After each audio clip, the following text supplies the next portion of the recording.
باللہ من الشیطان الرجیم بسم اللہ الرحمن الرحیم اللہم صلی علی سیدنا محمد وعلی آل سیدنا مولانا محمد وبارک وسلم۔ صحیح بخاری کی حدیث ہے، حضرت ابو ہریرہ رضی اللہ تعالیٰ عنہ روایت کرتے ہیں کہ آقا علیہ الصلوۃ والسلام نے ارشاد فرمایا کہ ایمان کی 60 یا اس سے کچھ زائد شاخیں ہیں اور حیا بھی اس کی ایک شاخ ہے۔ اس سے پتہ چلا کہ شرم و حیا یہ ایمان کی شاخ ہے، ایمان کا حصہ ہے۔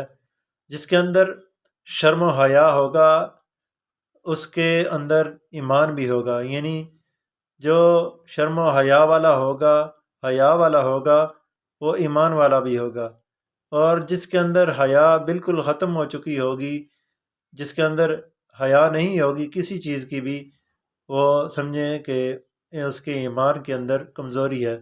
اللہ پاک سے دعا ہے کہ اللہ پاک ہم سب کو عمل پیرا ہونے کی توفیق عطا فرمائے اور ہم سب کو شرم و حیا عطا فرمائے۔